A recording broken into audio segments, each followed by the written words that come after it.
Hello student, today I am going to teach you blue shoes for the party.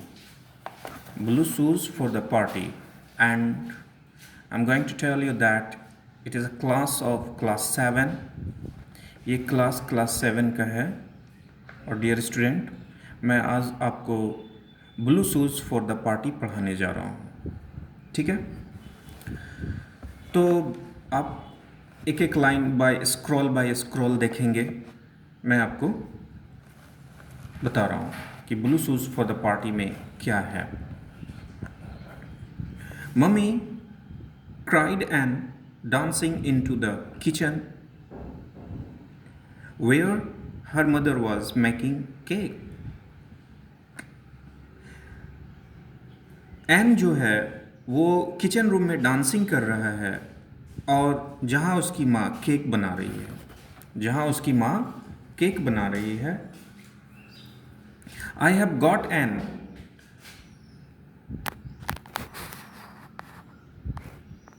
I have got an invitation to Doran's party. May I go? अब N बोलती है मुझे डॉरेंस party के लिए invitation मिला गया है, क्या मैं जा सकती हूँ? If you are good girl said her mother. शायद तुम अच्छी लड़की हो, तुम जा सकती हो. उसकी माँ बोल रही है if you are a good girl said her mother, तुम एक अच्छी लड़की हो. You can wear your new blue dress, तुम अपनी नई ब्लू ड्रेस पहन के जा सकती हो पार्टी में.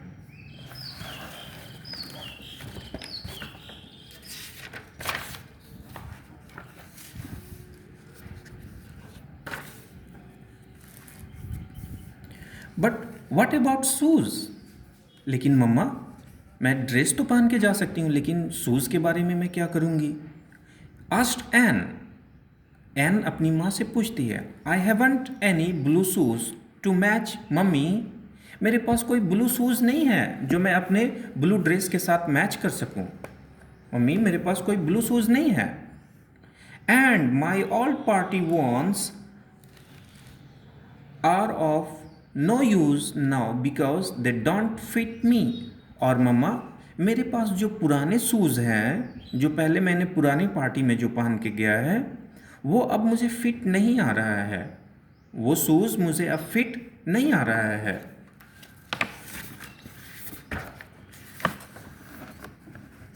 Now you can see dear students,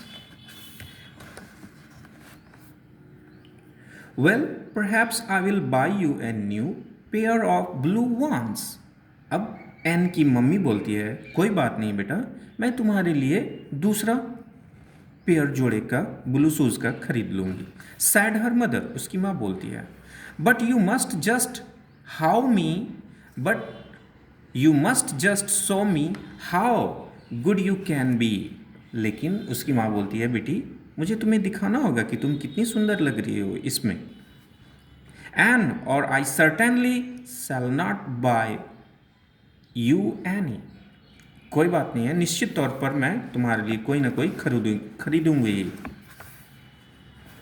N made up her mind to be as good as gold.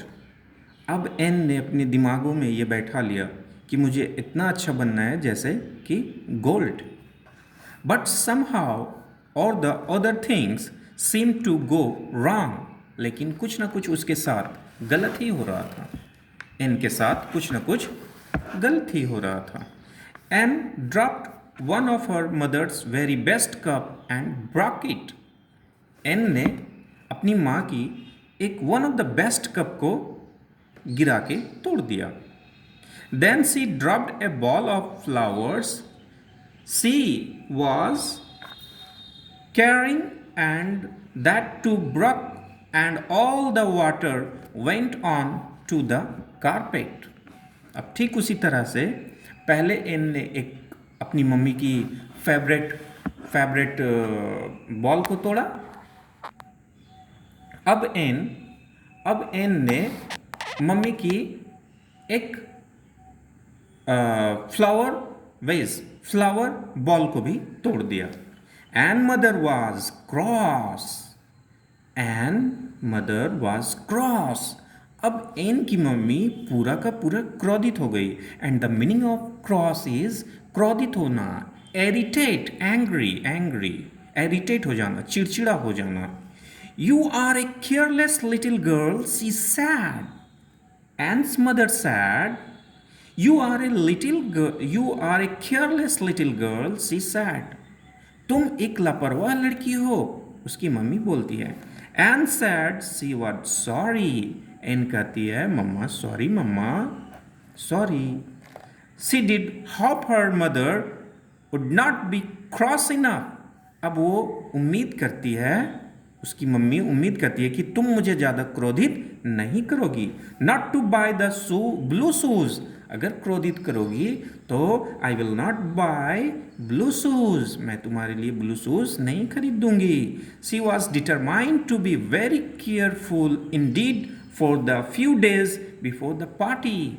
अब उसने अपने दिमाग में इस बात को बैठा लिया इन ने कि जब तक मेरी पार्टी नहीं हो जाती है मैं तब तक कोई भी गलत काम नहीं करूंगी या किसी भी प्रकार का तोड़फोड़ नहीं करूंगी। Soon another unlucky things happened and lost her new gloves. Then her mother really was cross. Unlucky क्या होता है फिर?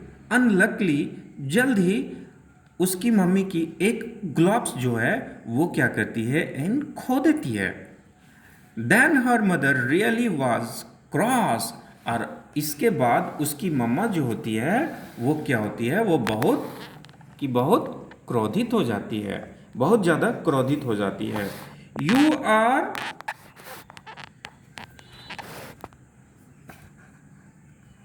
You will have just one more chance, उसकी मम्मा बोल रही है। And I am going to give you only one chance, मैं सिर्फ और सिर्फ तुम्हें, you will have just one more chance, तुम्हें सिर्फ और सिर्फ एक बार मौका दिया जाता है। She said to the little girl, वो लिटिल गर्ल से कहती है, little girl that means Ann, if you do one more careless और naughty things you shall not have your new shoes. अगर तुम एक और नटखटपन या बदमाशी करोगी तो तुम्हें मैं ब्लू शूज नहीं ले दूंगी। डियर स्टूडेंट, आज मैंने आपको जहाँ तक पढ़ाया है ये क्लास 7 का है। आप लोग इसे घर पे पढ़ेंगे अच्छा से और एक एक वर्ड मीनिंग को खोजेंगे। मैं आपसे जैसा ही सब कुछ ठीक हो जाएगा मैं आपसे पूरी की पूरी तरीक़ा से पूछूंगा और मैं क्वेश्चन आंसर भी लिखाऊंगा।